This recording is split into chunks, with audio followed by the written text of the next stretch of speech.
I'm Ed Grandelski, Chair of the Town Council. I'll call the meeting to order. It's, 7:01 thereabouts. I guess I don't have an agenda. It's a presentation from the Board of Ed. So, come on up. Oh.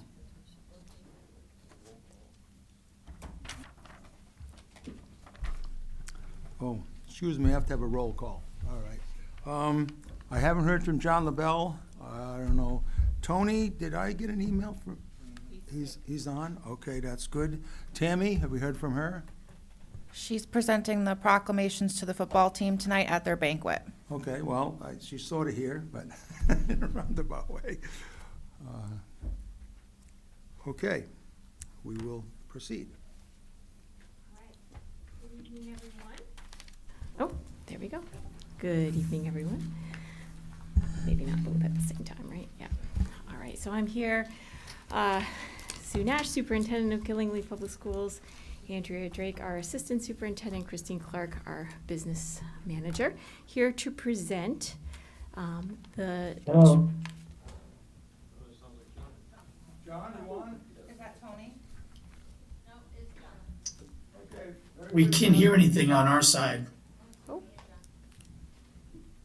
Oh, Hello, this is John Lavelle.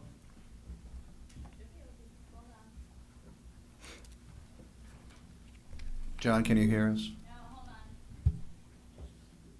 Okay, now they should be able to hear us. all good? All right, great. So you have the slides in front of you tonight. Also, they're up on the screen. If we could just switch to the next slide, please. All right, so here is a timeline of the Board of Education budget development. You can see that we start all the way back in October with schools and departments starting to build their budget, working with their teams. And then those schools and departments present to central office where many adjustments are made along the way. A preliminary budget is presented to the board in January, then budget workshops follow where we go line by line within the budget binder. And the board approved the budget as their own March 11th, and here we are tonight to present the budget to you. All right, next slide, please.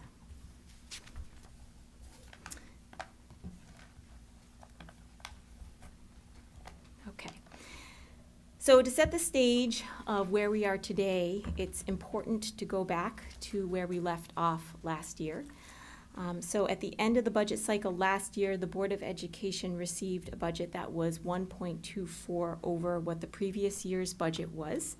Another way to look at that was the budget was 1.8 million less than the requested budget from the Board of Education. So we started this school year with 14 less positions, 8 reductions in positions, and about 446,000 less in our budget lines. So in many ways, we kind of started in a bit of a deficit this year.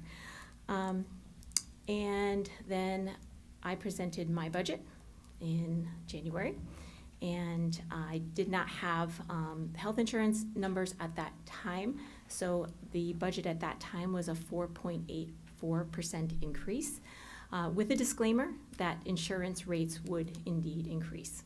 The budget at that time when I presented already had staff reductions, and that was due to enrollment declines that we've seen, particularly in early elementary grades.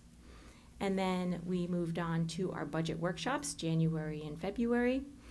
In February, there were several decision packages, 18 to be exact, that the Board of Education adopted, equating to $424,000. When health insurance came in February, we added those to the budget and had a special board meeting at the beginning of March. Those health insurance numbers bumped up the overall increase at that time to 7.61%. And the Board of Education adopted the budget, again, March 11th, at 51 million, or a 7.61% increase. Next slide, please. So for the past couple of years, we have used a zero-based budgeting strategy. In true zero-based budget strategy, there is actually no cap. So you build the budget item by item, justifying each purchase. There are never any assumptions made. So, let's say there was $10,000 spent on a particular in a particular line one year. That doesn't mean that that amount is going to be spent the following year. In some cases, you might need to spend more in that line or less in that line. Many times in budget meetings, when departments and schools come to present their budgets, I request historical data within the lines, and we use that data to make these logical decisions about particular lines. This year, we incorporated what was called the hard cap strategy, and in this strategy, each line, the cap was what was spent last year, in the 24-25, if you will. So we examined any line that was not fully expended in the previous year, and why was that? Maybe we need to rethink how much is needed in that particular line. So to be clear, this strategy applies to discretionary lines. It does not include things such as salaries, benefits, utilities, and such. And that is that's why I should say we had so many decision packages. We don't normally have 18 decision packages. That's actually very high. But because all of our department heads and principals adhered to that zero cap strategy, whatever couldn't fit in the operating budget due to the cap was either decided that it wasn't going to make it through to the budget, or was put into a decision package and presented to the board. These meetings take hours. So the high school meeting just on its own was at least 5 hours. They take a long time to go through. All right, next slide, please. So this slide, I would say, sums up the theme of the Board of Education budget this year: drivers versus goals. Most of our budget increase is being consumed by mandated or structural costs, not by investments directly tied to our strategic goals. And I'll go through that a little more in detail later. This is kind of a rub. This is the tension. But even though we are in this predicament, we still wanted to continue to move our goals forward. And if you turn to the next slide, you can see some of those. We did move some of our goals forward strategically and with no cost to the overall budget. First, we reallocated a retirement position to bring a pyramid coach to Killingly Memorial School. The pyramid model, which helps most students succeed with clear expectations and support while providing extra help for students that need it, mainly social, emotional, and behavioral support in the classroom, has been tremendously successful at Goodyear and KCS. We have seen our discipline numbers plummet in those two buildings. So we wanted to expand that program to our upper elementary, KMS, and to do that, we needed a coach. That's, again, a budget-neutral way to move one of our goals forward. Secondly, we need to ensure that our students with special education needs continue to achieve academically. Due to the increase in the number of students requiring specialized services, we had to expand our staff. So we're doing that with a partnership with Central Connecticut State University. They have a program which is 1 year long for any individual that has a bachelor's degree. They can receive a master's degree. They work for us while they are going through school. We split the tuition, so it's about $11,000. And that particular individual works for us as a paraeducator for that full year while they're taking classes. We have 2 individuals that will be going through this pipeline program. The deal is, if we pay for tuition or half the tuition, they need to work as a special educator in our district for 3 years at least. Additionally, we reallocated 2 full-time parapositions and 2 half-time parapositions to create enough funding for 1 additional special education teacher. Next slide, please. So the constraints that we have to work within are real. This is the Board of Education's budget. It is very large. I'm not going to sit here and tell you it's not. None of us like the numbers on this slide. The Board of Education budget was adopted at $51 million, which is an increase of $3.6 million over last year, or 7.6% increase overall. In the bottom right corner of that slide, you will see some of the key budget drivers. We're going to unpack those a little more. in the next slide. So if we could turn to that next slide, please. This might be an easier and cleaner way to see all of our major lines in the Board of Education budget. Anything in parentheses in that difference column there is less than what was spent the year before. So out of our 8 main object lines, half are coming in lower than they were last year. However, there are 2 lines that stand out, I'm sure, to all of you. That's the 200 line, which is benefits, and the 500 line, which is mainly special education tuition, although there are a couple other things like ASO and SROs in there, but mainly that special education tuition. And you can see those are very high, a lot higher than they were last year. So let's look at those drivers in a different way. If we could turn to the next slide. This slide here, this visual, I think kind of says it all. The 2 largest drivers, that 200 line and the 500 line, equates to 6.4% increase overall. So $3 million, if you will. Everything else in our budget, everything, salaries, contracted maintenance, everything else only contributes to 1.2% increase over last year. So I think this is a very interesting way to kind of look at the drivers in our budget.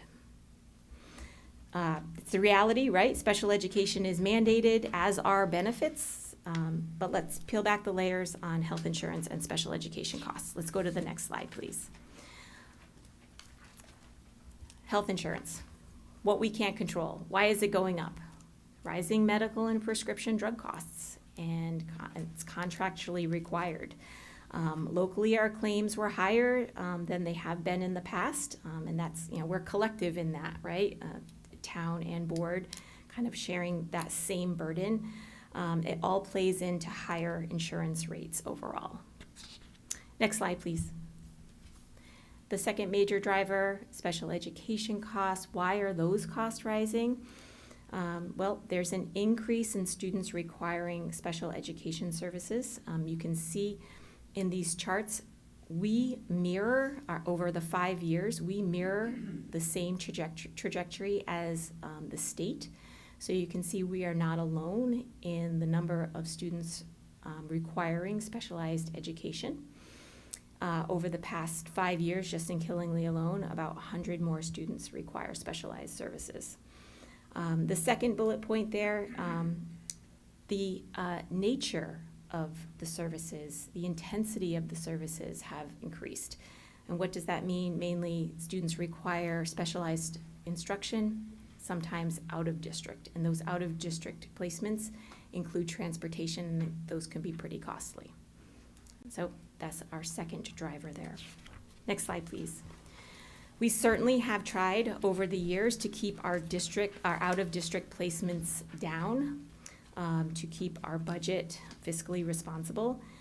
We have one academic intensive learning program and one social emotional learning program in each of our school buildings. Goodyear has a combined program. These environments have allowed our students to find success before outplacement. So it's a much more restricted environment within our school buildings. This has allowed us to reduce our out-of-district placements significantly, as you can see, over the last 5 years. And then the next slide shows kind of the output here of our therapeutic academy, which we opened this year. And what did that yield? So we were able to bring 8 students back into district, students that were out of district place that we were able to bring back to Killingly. 6 students who required a specialized out-of-district placement, we were able to place in the Therapeutic Academy. 4 students that moved from other towns into Killingly that already had an out-of-district placement on their IEP, which means that we are responsible for that, we were able to service in the Killingly Therapeutic Academy. And we have 3 students from other towns that pay tuition. So in total, savings roughly $2.7 million for special education tuition. Revenue, a little over $200,000, and the revenue really funds the salaries for 2 special education teachers, the expulsion program, and 2 full-time paraeducators, their salaries that work within the therapeutic academy.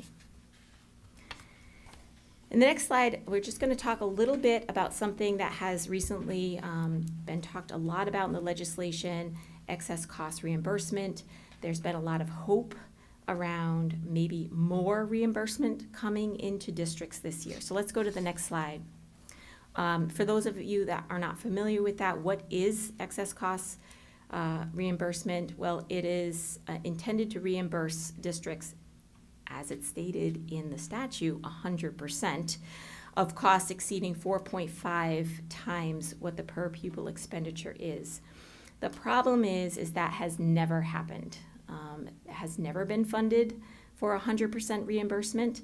It's just never been enough appropriated at the state level for that to happen. Over the last several years, I feel like I'm not talking into this anymore.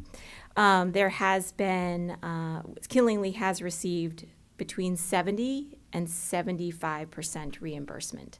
That's about as much as we have received over at least 10 years, probably more than that, right? So that's not even close to the 100% reimbursement rate that was intended. So what would happen, I know there's been a lot of hope around this, but what would happen if we really were reimbursed 100% this year? Could that happen? Maybe. If we were reimbursed, in March, our filing for eligible reimbursement, which is 1.9 money that was eligible for reimbursement. Again, remember that's the 4.5 times higher than the per pupil expenditure. We would receive about $571,000 more than we would typically receive in the 70% reimbursement rate. And so we would receive total maybe 1.9 million. I know it's 1.9 million in two places on this slide, so I just want to make sure that's clear. 1.9 million in the filing in March, right there, yep. That's what's eligible for reimbursement. There's still a lot of funding that falls squarely on the districts, in the district's budget, right? So 1.9 would be eligible for the reimbursement. If we were to receive 100%, we would receive about 1.9. Does anyone have, I know that's so confusing sometimes. Does anyone have questions about that? What would that do to your total increase if you were to have received that? So this would be for this year. And thank you for raising that question. I wasn't clear. That we would receive the funds, the reimbursement for the current fiscal year. We do not know until maybe April what we will receive. Sometimes May, yeah. So Well, it's really too late to do much with a budget at that point in time. 100%. Yep, absolutely. So we're going to stay with the hard numbers then. Again, this is for current year's budget, I not next year. understand. You know, we all in the budget for next year in 26-27, we actually kind of rolled the dice, and instead of doing a 70% reimbursement rate, we put in a 75% reimbursement rate. Could be a gamble, could be a risk. You never know. Maybe you get 78%. You really don't know until it's far too late. So it's a moving target, but that's a great question. Thank you for asking. Oh, yep. When you get to special ed. Yeah. Like you made a comment about enrollment decline earlier. Was that for special ed so special ed's going, more people, and your general population is going down. Now, I don't know how to pose this question. It's just, you need a lot more funds with special ed, and that's going up, and we're not getting reimbursed to the extent that we're spending. Mm-hmm. But then the other people go down. How does that affect our, MRB, minimum budget requirements or stuff like that? Yeah, is that also plays into that or not? It would not. So we may, when I mentioned before, we reduced some staff due to declining enrollment. That's not special education staff, so that wouldn't Right. play into that configuration that you just spoke about. But when you're having even a decline on the general population, we do not get credit. We cannot, you still have to spend a minimum amount. And if your enrollment declines to such a point with those individuals, Yep. we would have more people, more services available to who's left. So when we're thinking about MBR, we're clearly not going below what we had spent in the previous year. To your point, anything special education related is actually more costly than Right. I should say that generally, right, than general education. Yeah. So I don't know how to, it's so fuzzy, how to even ask the right question in that regard. Yeah. There's, Yep. we try to do whatever we have to do to keep the peace. I think that's, All right. All right, well, let's go to the next slide. That's revenue. Maybe more positive. All right, let's switch to the next slide there. All right. So we know that we certainly need to do our part to offset the education budget, so not to, or to be as least impactful to taxpayers as possible. So last year we worked tremendously hard to increase our outreach and our marketing, as well as acquire 2 new sending towns, which is Woodstock and Sterling. And so what does that project out to looking forward? Again, these are projected revenue numbers. Could go up a little bit, could go down a little bit, but based on the data that we have right now from our sending towns, a total of 87 students paying tuition to come to Killingly High School, just in the general, for the general comprehensive high school program. That equates to about 1.4 million, and that's an increase of 500,000 over last year. So our marketing and our outreach certainly has paid off. Additionally, we have increased our marketing and outreach for our Ag Sci program. We have a projected 160 students. That's about $478,000 of revenue, an increase of 15,000 over last year, and just continued revenue growth. I thought it'd be important for the council to know that this year, for our incoming ninth grade class for next year, we had 80 applications for our agricultural science program. We only have 60 spots available.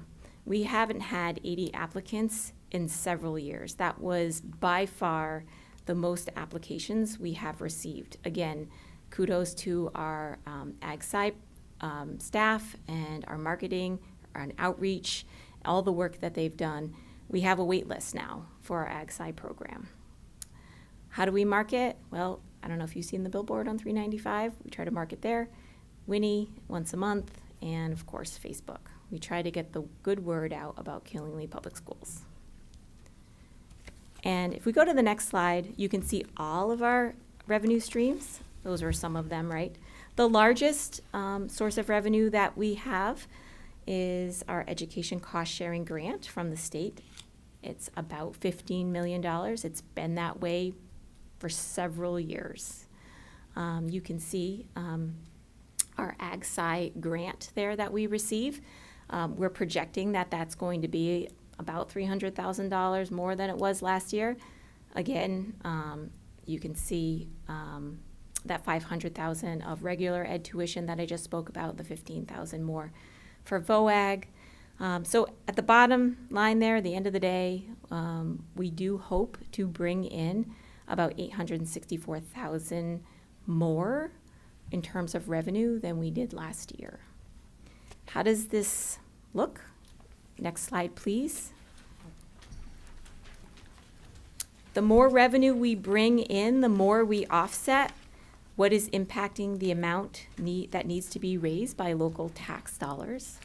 So here is the breakdown. If our budget was 51 million, 36% of that would be offset by our revenue, leaving 32 million as the part that would be supported by local tax dollars.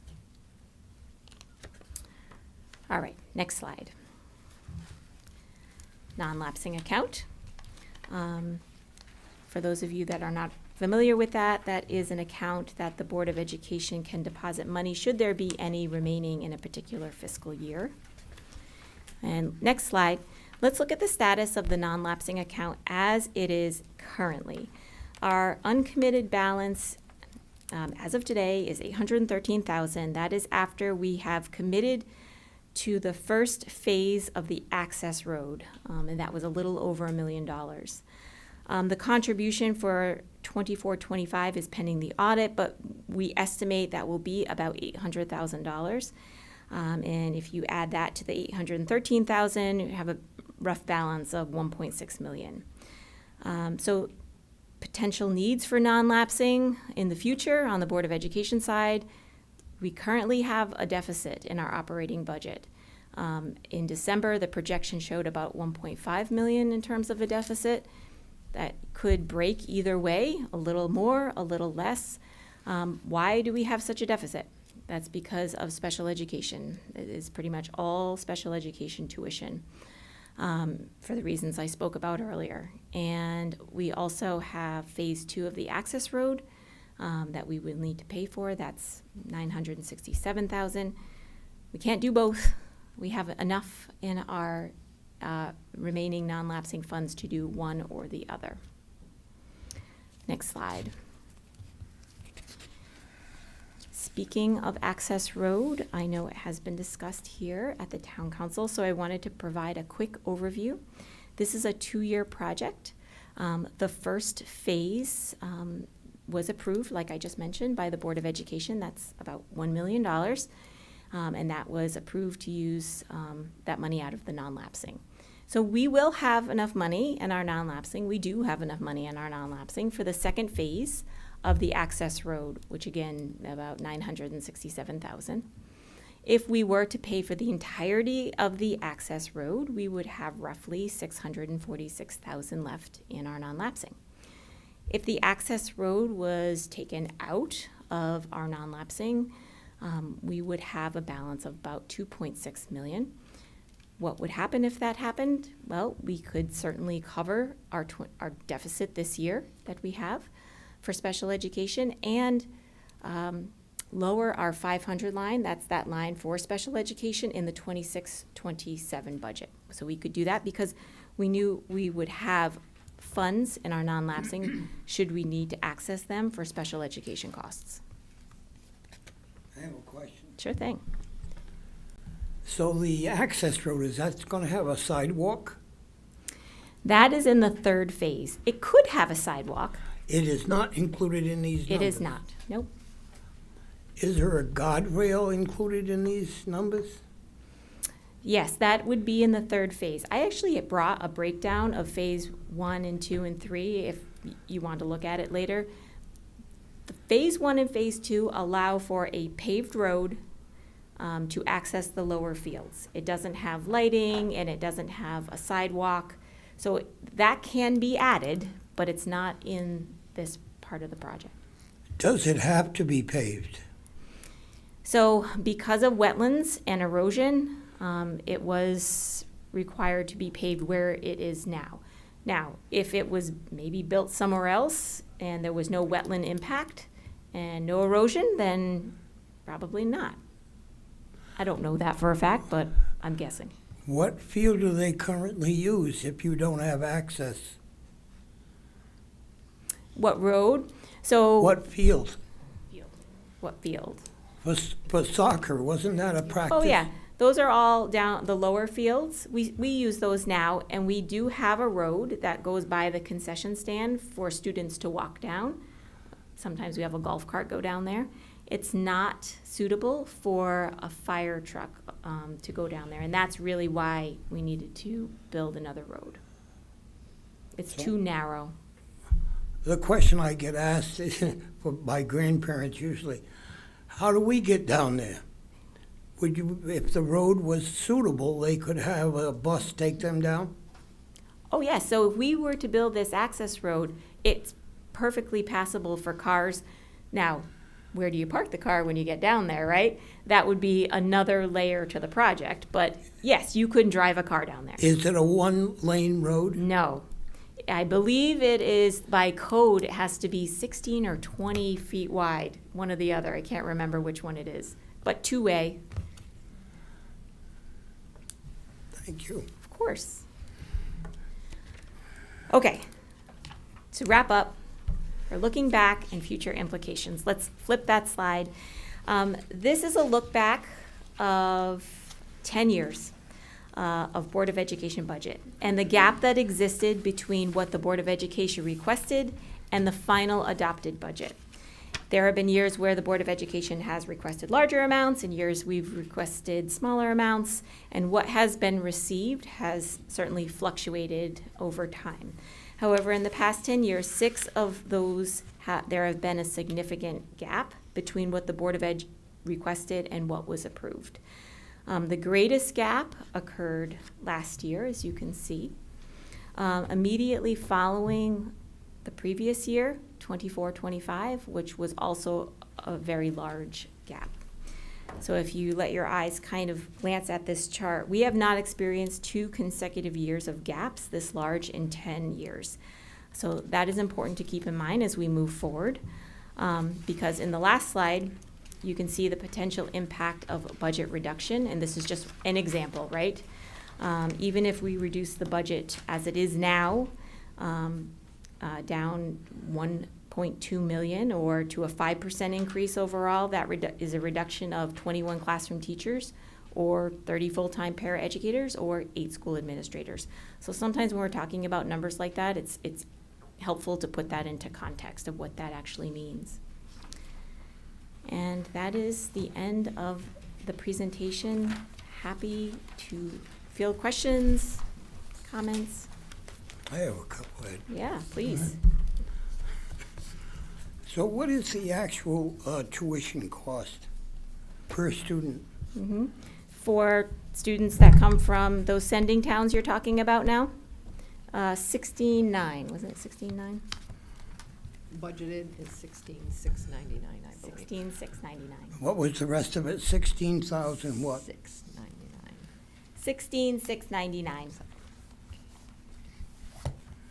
17,000. Yeah, So is that what Thereabouts. sending students from the other towns are paying? correct. Yeah. In the budget that I went through that was handed out, you went from 31 to 35 bus drivers. 31 to 35 bus drivers? Yeah, that's what I got. Yes. Reason? You have less students, you want more bus drivers. I just trying to understand. Yeah. So right now, all of our special education runs are serviced by third-party vendors. That means not our drivers. We pay another company to bring our special education students. We would like to not have that happen. We would like, 'cause that's costly, right? So we would like to have our own bus drivers. So those are positions that we would like to fill internally so that we do not need to have third-party vendors bring our students out of district. Third-party vendors, is that using our buses No. or their buses? So Yep. you're contracting a bus plus a driver, Typically a van, yes. typically a van. Yeah.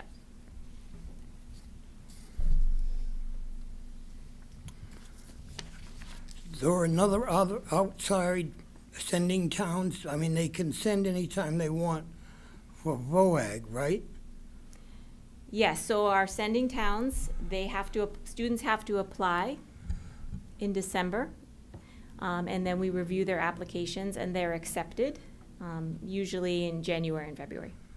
But once they say they want to send students, then they have to pay for it, correct? Yes, Because I remember years ago, Brooklyn said they were sending some, but then they never sent them. And you would prepare for them, and we had a hard time billing them. yes, so in the contract, we do have protections around that, so October 1st is really when we have our counts. Who's there is who has to be paid for. So the new teacher's contract, what percentage did the raises go up? For next year, I believe it's 3%. I'd have to double check on that. It could be 3 4.1, but I think it's around 3%. That's my questions.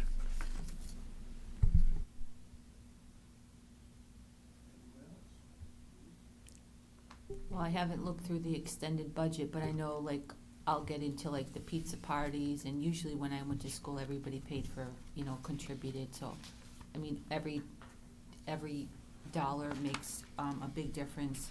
So I'm just looking here where the budget was padded for 24, 25, for testing, PSATs and AP exams, it was, 13,000 and, 190, and then for 25, 26, you increased it to almost $25,000.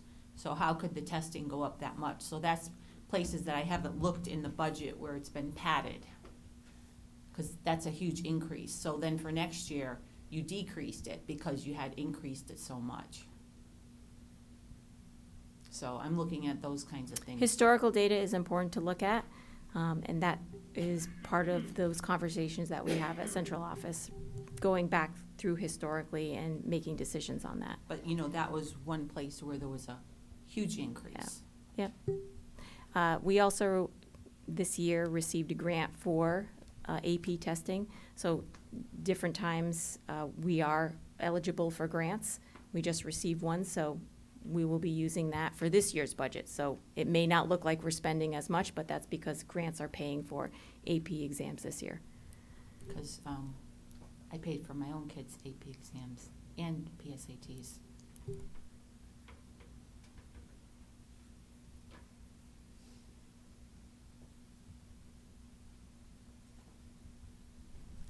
That's it. Oh, So the sending towns have to commit. The school year was just beginning in October, and that's when the sending towns have to commit for the next school year. And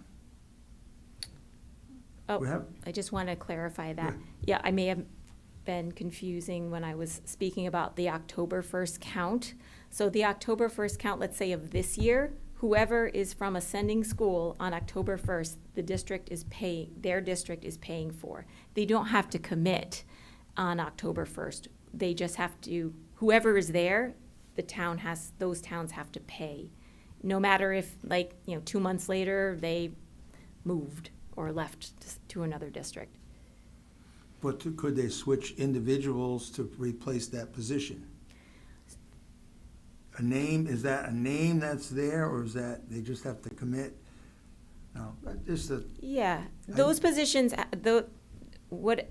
whoever is here on October 1st from a sending town, their district is required to pay their tuition in full for the year. Now, in the spring, when we do our recruitment to those sending towns, we receive information from those towns as to which students are thinking about coming to Killingly. Again, that's why those are projected revenue, because, we could have 10 kids from Sterling in April that say they want to come. And by the time August rolls around, 2 more want to come, or two less. That's why it's a projected revenue. But they can still come, or not. October 1st is when the district's required to pay. go ahead. Can you explain to me about Smart Start? A grant, you're looking on the grants page. Yeah, I know, Yep. but then it kind of says that low income. What are we talking about? What kind of programs are we giving them? I guess it's a catch-up program, isn't it? Smart Start is for our Goodyear Child Care Program. It's for preschool only. Yep. So it's all preschool funding. Much of Goodyear, if you look at their budget, it's very small. And much of their staff, maybe half or more of their staff, is paid for through grant funding. That being one of them. So you're doing testing of these children to find out if they fall into the right category? No, the grant doesn't have anything to do with testing. We just receive that as a district that's eligible for that funding for pre-K students. Low-income families. Yes. So we are not doing testing. No, that is not a requirement of that grant. So how do we know they're low-income families?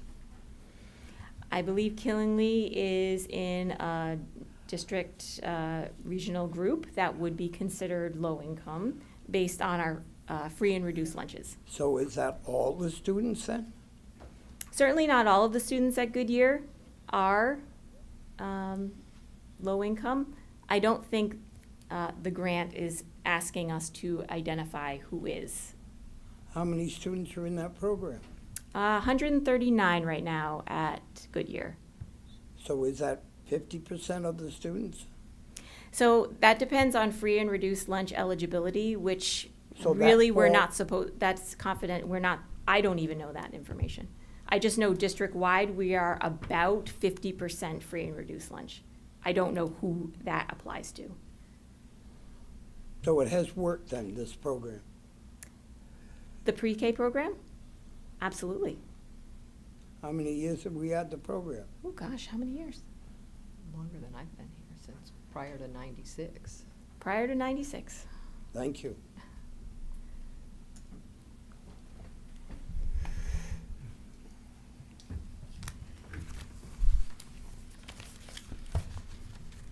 With the towns that send people in, Mhm. how consistent is that number? Does that fluctuate from year to year? Sure, it fluctuates from year to year, but I think what we can see is that with the addition of Woodstock and Sterling, we have increased the number of students from sending towns. So that's why you see that $504,000 increase in revenue for sending towns tuition. But I mean, is it,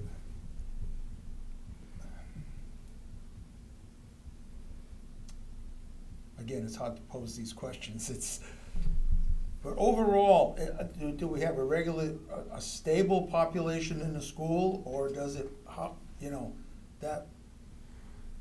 does it trend one way or another? Is it trending up, or is it trending down, or? It's trending up now, mainly because we have 2 new sending towns, right? So it's hard to compare because this was the first year that we had Woodstock and Sterling as sending towns eligible to come to Killingly.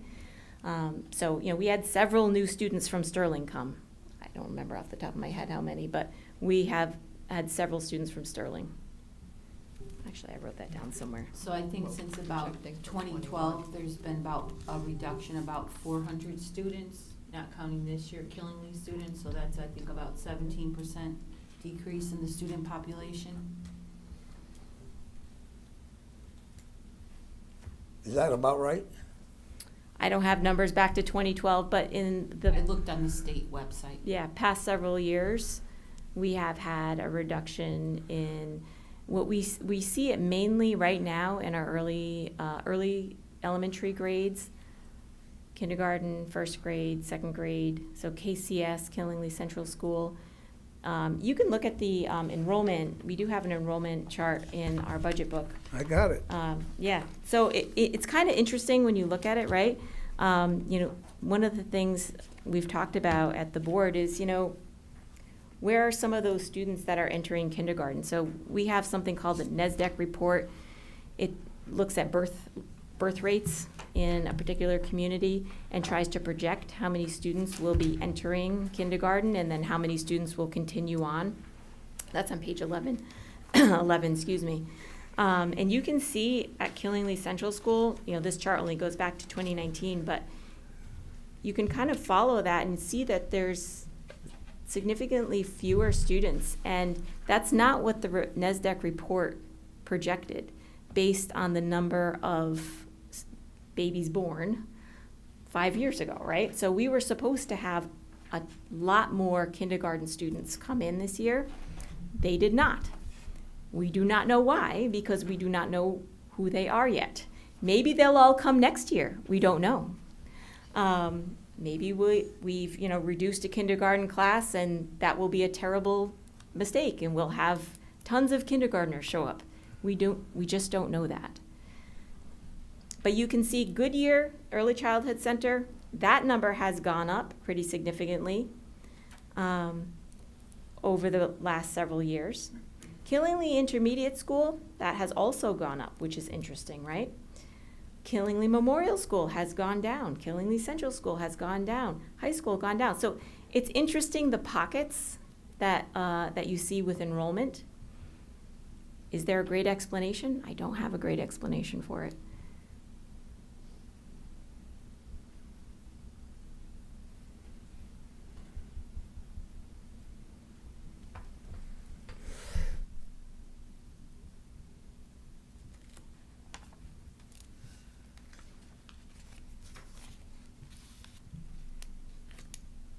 I have another question. Go ahead. Yeah. I know that over the years, we've always said that we were trying to be at least on par with the surrounding school systems as far as the pay for the teachers and paraprofessionals is concerned. With the increase this year with the new contract, are we on par? Yes. So it was really 2 contracts ago that we made a lot of ground in exactly what you were talking about, where there was a significant advance in that contract. And that the last year of that contract is this year, and then next year, I think it's a 3% increase for next year.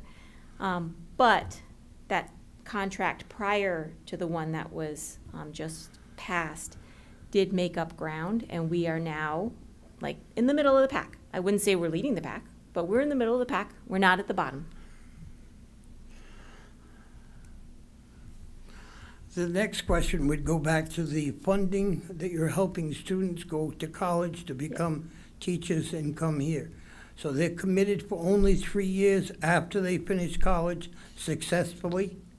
So they would be here next year, and they will be here. So we have 2 individuals going through the program. They will work as paraeducators next year in our buildings, and then as they receive their degree next May, they will commit to 3 years here in Killingly Public Schools. What happens if they don't? They have to pay back their tuition, And how much are we giving them per student? $11,000. $11,000 per year, so that's $33,000 for the 3 years? Nope, it's just 1 year. Just 1 year? Yep. Is that the freshman year of college? So, these are individuals that already have a bachelor's degree, but their bachelor's degree is not in special education. So this is a master's degree program, a 1-year program in special education. For only special ed? That is correct. Thank you. Yes.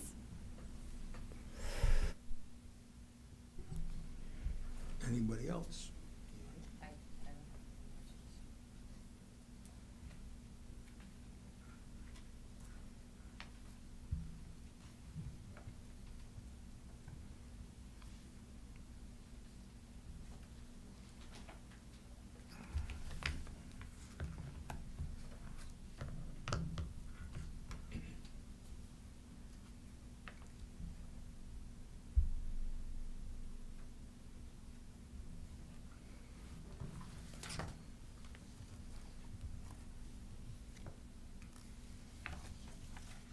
I have a question, Ed. Sure. Local placement tuition, is that where you send special ed students out for programs? So this graph will be going significantly up then next year. No, it's actually going down. The cost of the placements are what's going up.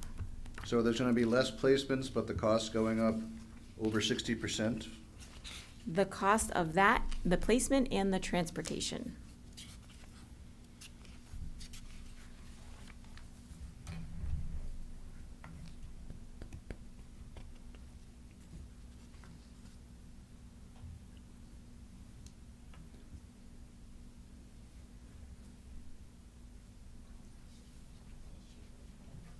I have another one. Sure. What students are you going to still have at the central office? In the Killingly Therapeutic Academy, we have roughly 20, I think we have 22 students right now, grades 5 through 12, that have behavioral challenges, and that's who we service right now in our Killingly Therapeutic Academy for behavior. So they're referred out from their normal classes if they're somewhat disruptive? Is that what you're telling me? There is a significant process. We start in the classroom with para support. If they're not successful in that environment, we restrict the environment a little more. They are moved to a self-contained classroom within their own building. If they are not successful there, then the next placement would be an out-of-district placement. Potentially the Killingly Therapeutic Academy, if they're a good fit for that. When you say outplacement, what does that mean? Where? Well, There used to be Killingly- a school in Brooklyn with a red door that we used to take them to, so. Where would that be? I don't know. A red door. There are so many. The Joshua Center, yeah. I mean, Waterford Country Day School. There are CREC schools, School for the Deaf, Been there. Bradley, Eastcon, Groden. I don't know how many. We probably have, 15 different. You don't send any to Rhode Island anymore? We do. What is the name of that school? Groden, and I believe Bradley is in Rhode Island. Isn't Bradley? There's another school, I can't think of it. And that's only a few students, a handful of students? Who evaluates them when they can come back into district? That's done through PPT. That's a collaboration between Killingly staff and the staff in the school that they go to. And once, they have met certain goals on their IEP and they have sustained success, then they are able to come back into district. Thank you. Yep.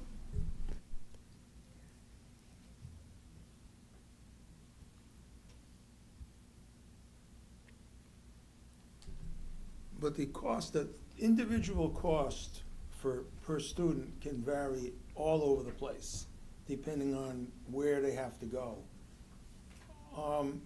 Is there a limit to like a physical distance away? Or is it like we'd be sending someone more than a daytime school? Is there someone like they live in a facility? We do have a couple residential placements. So there are some placements that we, as a PPT team, Killingly team, we decide we cannot service that student successfully with what we have available, right? And so we make a decision. We reach out to different out-of-district placements to see if there's a good match, go through that process. There's another kind of placement, which is agency placed. And agency placed usually is DCF has placed a child somewhere. And that can look a couple of different ways, but that doesn't have to be an out-of-district placement.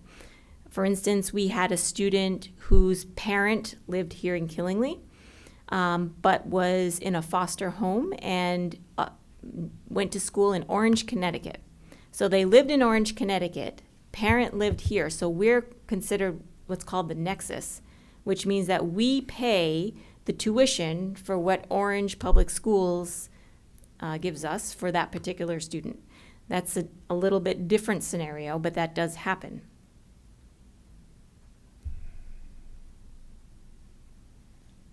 So that's why these costs, yeah, it's you get some comments, and I hate to make a comment when someone throws something out to me about how much can a special ed cost, and if there's no determination, there's no set of rules. It's I can't remember what it is, but the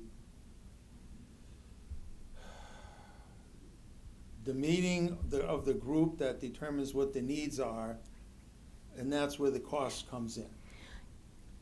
However, Every out-of-district placement school has a different cost.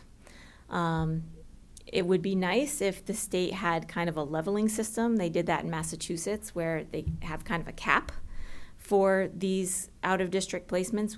We don't have that here. So we have students that cost over $200,000 between transportation and tuition. Yeah, but that's on what their needs are, that, you know, there's a whole. Yep. It's, you can have someone with the needs that just makes the threshold that they can't do it here, but it's just enough that it's gotta go out.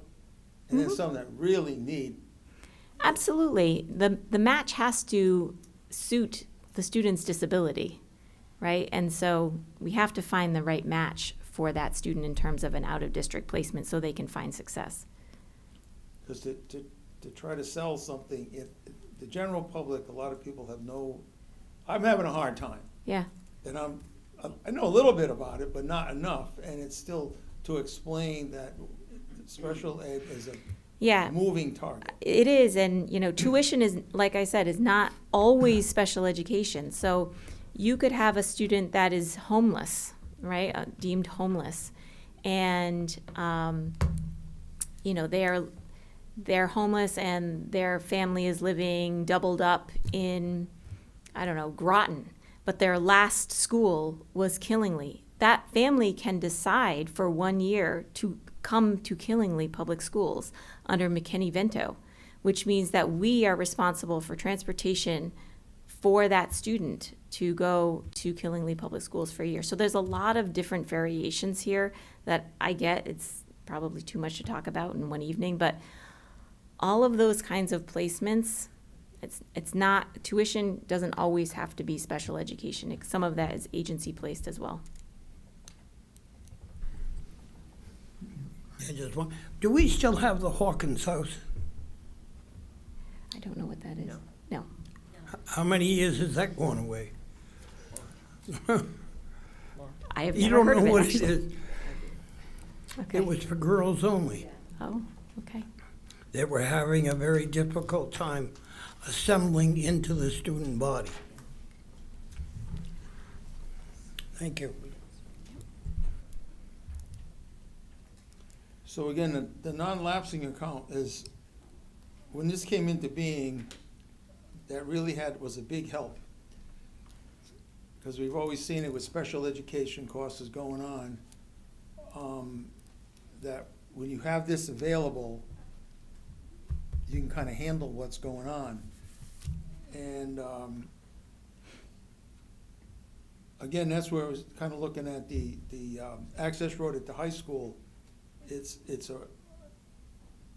I've gotten some comments about, well, if they have issues with special ed, that's where the emphasis of the non-lapsing account is gonna come to the special ed first. And then how do you fund it? Because we're having discussions how that road should be funded, and then it's off the table. Well, the intent of the non-lapsing, you're absolutely correct, was for special education. That's why it was developed. And then it's also going out for other outside, you know, so there's a lot of moving parts to that now, where originally it was more for, you know, we got a shovel off the roof. We didn't have money to shovel off a roof a number of years ago, and between that and special education, that was so the non-lapsing came in at the right time. And how it's worked, well, I think it's a needed, it's a nice situation to have, provided there's funds in it. That's the other part. There's got to be something available to make it work.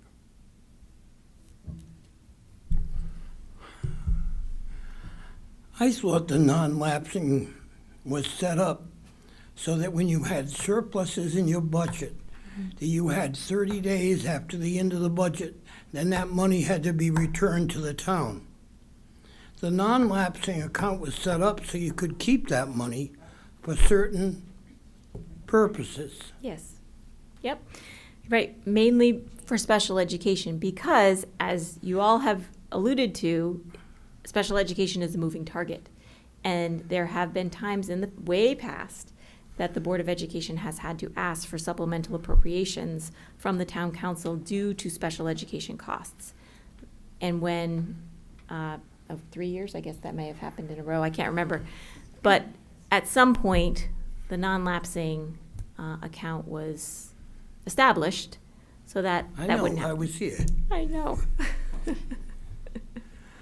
But the non-lapsing account, in my opinion, was established so if you did a good job on your budget and you had money left over, you should be able to keep it and not have to spend it within 30 days without getting 2 bids on a contract, replacing windows and a lot of other things. Give you a more prudent time frame to spend the money. That was my intent back then.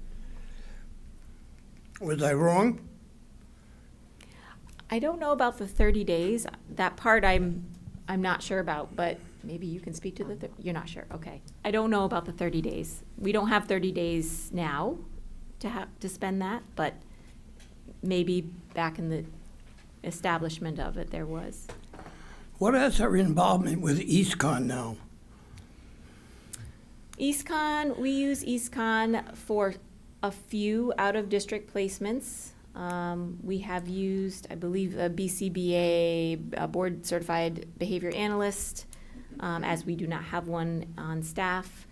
We have used their services for that. They do provide some professional development. I don't know, Transportation for outplacement. some transportation for outplacement too. Thank you. Yeah.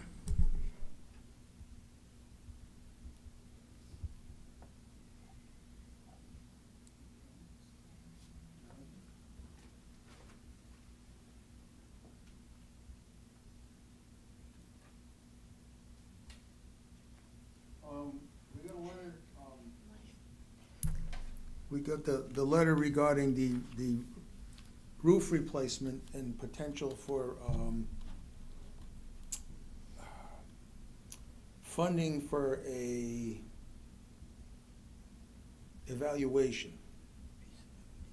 How is that coming along? You want to speak to that? Yes.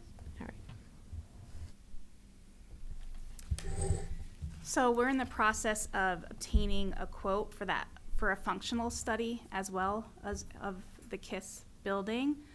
We had a meeting, myself, the director of O&M, Operations and Maintenance, Mr. Palia with the town, to talk about the roof concerns, but also the need to assess the building as a whole, to look at conducting a functional study so that we can get as informed a decision to see about the needs, because there were concerns about just the structural nature of the roof and would it be able to support a repair, and would that be in the best interest moving forward. So we're in the process right now of obtaining that estimate for a functional study. Is the cost for that assessment, is that coming through the Board of Education? You're looking at it come through the town side, or how it, is that Yeah. working out? So we did have it in our capital improvement plan that did move forward as a request to the town. And it has been in the capital improvement plan, I know the year prior, and I think the year prior to that. So it has lived in the capital improvement plan that goes forward to the town for that request. But that's for the capital improvement request, that's for the big, I don't want to say how much, but the studies that have to be done, the smaller costs. So those aren't built into your budget, that's gonna come out of the town side? Yeah, that's what's proposed. They're proposing that the town appropriate, I think, $50,000 or up to $50,000 to conduct that functional assessment.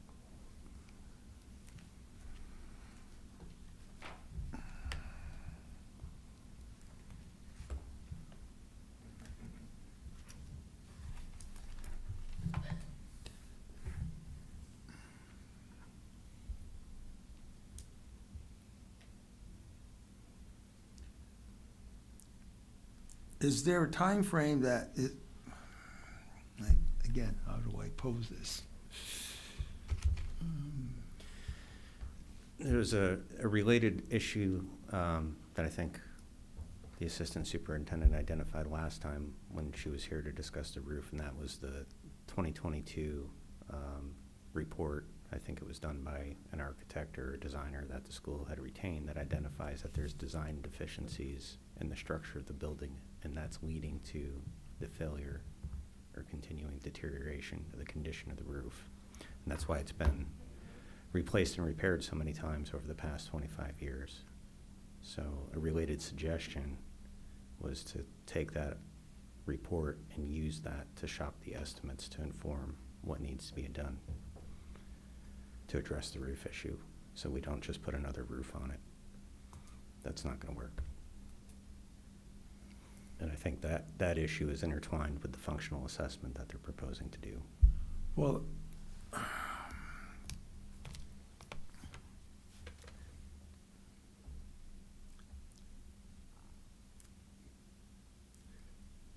is the request a sufficient amount to get an accurate assessment of the situation over there? It seems like it would be. I know their facilities director thinks that you can bring it in for less than 50,000, but I guess until they finish the procurement of that, we won't know what the estimates are. He is also looking into what type of report would be produced so that we can know exactly what would be entailed in that functional study. So we're asking for like a mock sample, so we would know what that would look like. So you would have all those details. So you can anticipate what you are essentially paying for. So he's looking into that as well. Because it seemed like that roof has been a problem from day one. The first roof lasted 15 years or whatever. The second roof lasted just barely amount. I mean, it was done in 2002 or something. When they went out for bids at that time, what I can remember, there was an option of a 50-year roof or a 25-year roof, but there was some political stuff going on. So the low bid contractor was the low bid on the 25-year roof, so that's how that went.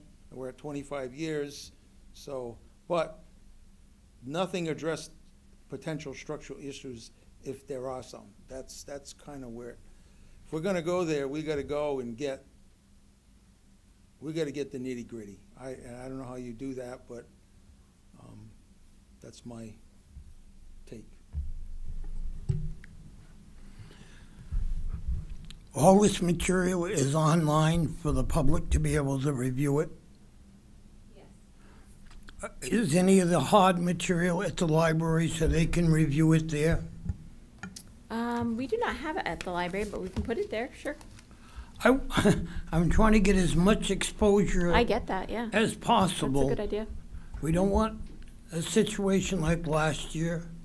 We'd like to see this, everybody have their questions answered as soon as possible. Yeah, Would absolutely. it have done us any good or do us any good to have another meeting and invite the public before you go to the May meeting?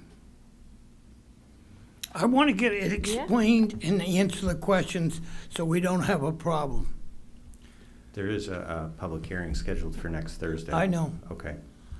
So, I understand that. I'm asking whether it would have been beneficial to have other meetings.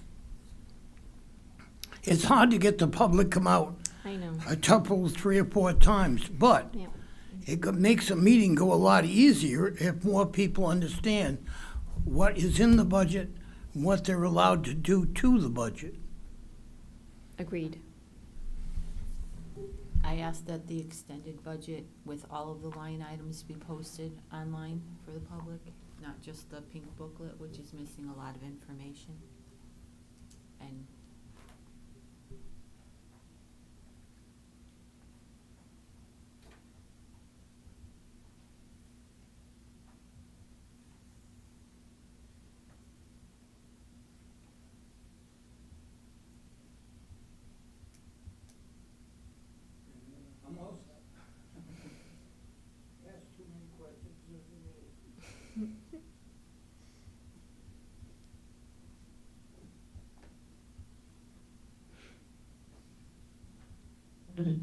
This is John LaBelle. Can you hear me? Sure. On the roof, the report that was completed, I believe, in 22, Yes. it states a number of things, but there are photographs in that report that begged me to ask the question, how much maintenance is being done in that roof right now? Some of the photos that I saw appeared to me like, do I take a photo or do I repair it? We took a photo. So the question is, what repairs have we done? We have done a couple of those smaller patches. Do you remember what? I don't have that off the top of my head. We have done some patchwork in the past couple of years that we have used our non-lapsing account for. I have that back in my binder back there, but those have been where there have been exposed shingles have come off, and we have done some work on top of the roof. So not, are you talking about, what part of the pictures are you talking about? Inside or outside?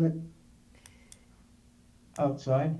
The outside. The We roof have itself. done, yep. So we have done, I believe, 2 roof repairs in the last several years using non-lapsing. I don't know if those are the ones that you're speaking about, but there have been some roof repairs. When I look at the photos and I see a broken tab on a shingle. And a lot of the repairs would look like they would consist of replacing a shingle here, Yep. shingle there, and fixing some flashing. Some of those photos illustrate that we took a photo, but we did nothing about the issue in the photo. And that causes me to wonder what maintenance is going on. Flashing, I would expect flashing to be the first thing. That you'd have a problem with. The second thing is roof intersections. And in those photos, I see roof intersections that the underlying weatherproofing or waterproofing is totally exposed without any visibility of an attempt to repair. So that's why I ask, how much are we spending on repairing the roof?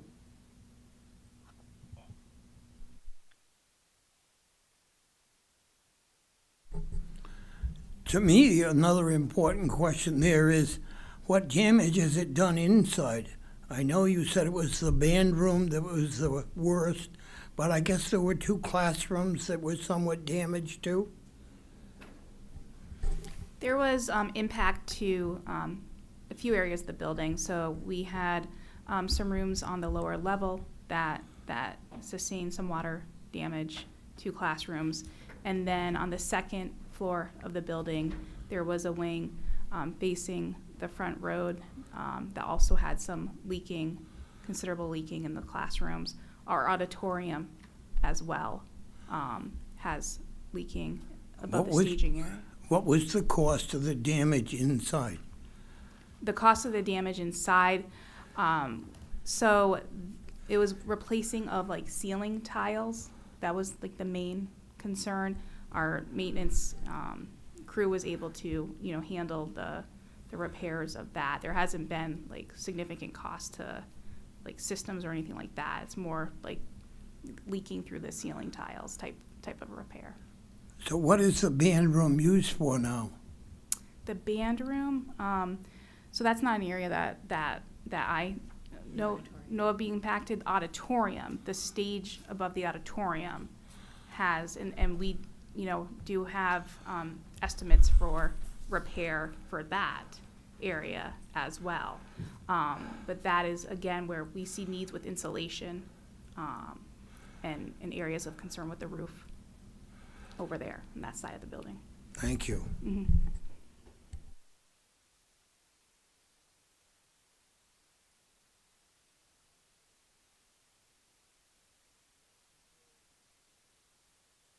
And then we got the funding for the access road. Originally, you were looking at using the non-lapsing account. Now you're gonna use the non-lapsing account for phase 1, but we've gotta use town funding on other areas, and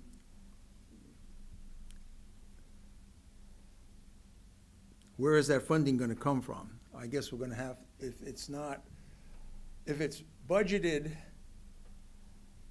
we can use it from fund balance to use mill rate, that would be taken right out of the budget. That would not go anywhere. So that's not an issue that a lot of people are aware of, and how that's going to be worked out, especially on when you're looking at the town side. You know, similarly with the funds for the roof, if we're going to be doing, if you have ongoing issues with the roof, a study, it would seem that the study would come from the Board of Ed side, and then when we finally come up with the final project, then we go off of bonding and everything else. That would be more with the town involvement, so,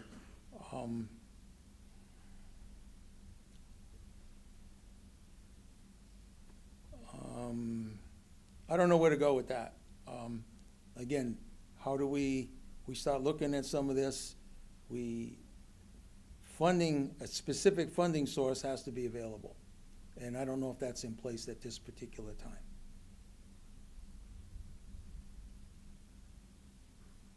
If you wanna, Ron, if you wanna say something, I think we gotta look at the budget. I think it's, John, do you have any comments? Well, going back to the access road, has anyone engaged the Connecticut National Guard engineering unit to see if they would be available to do that work, number one? Number two is, can we delay this and still satisfy the requirements of the fire marshal? I mean, I looked at that road and it looks like a choice. Well, right now it doesn't meet code. It wasn't built that way in the first place. It seems as though. Right now, there's a conflict between pedestrian and automobile traffic. Is there a middle of the road solution where we widen the road and install a sidewalk instead of going through an entire Department of Transportation specification for a normal roadway? It's not a normal roadway, it's an access road.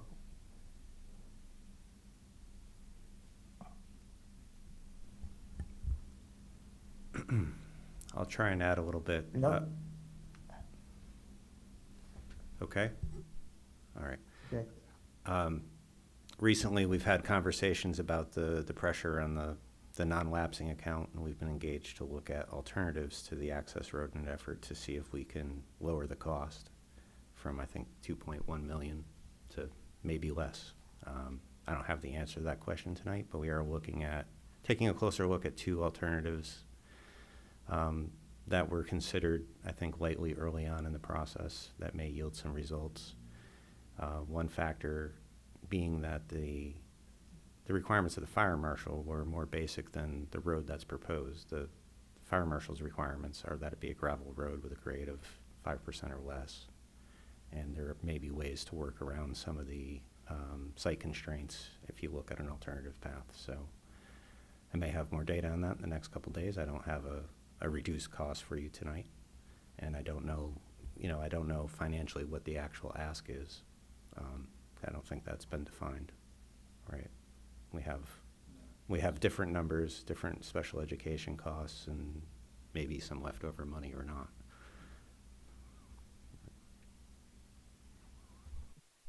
Thanks. Thank you.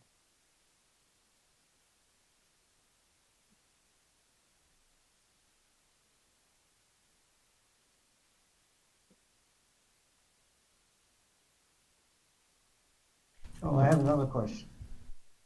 The per student charge for students from away,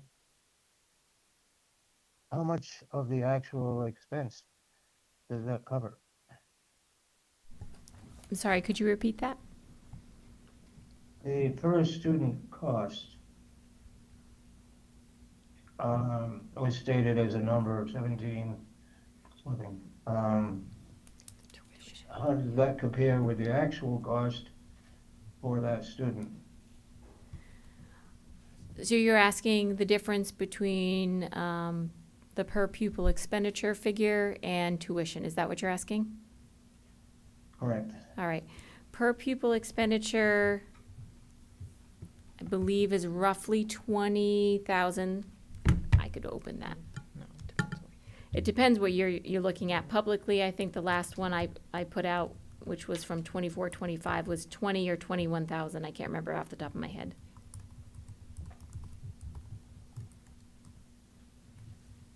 So why are we not covering the 20 instead of the, It doesn't include 17 or transportation. something?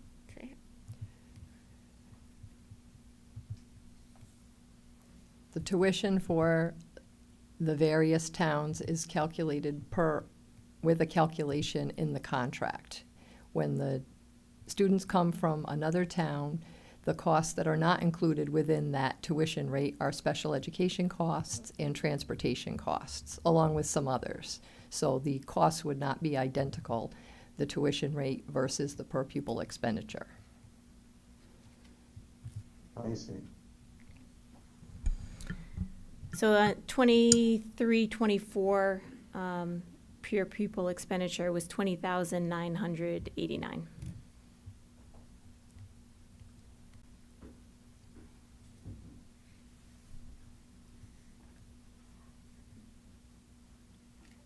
Okay. Anything else, John?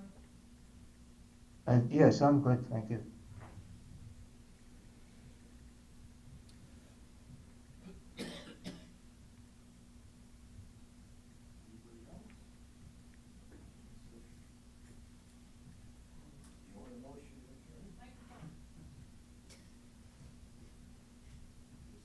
I'll make a motion to adjourn. All in favor? Aye. We are adjourned. Thank you. Thank you.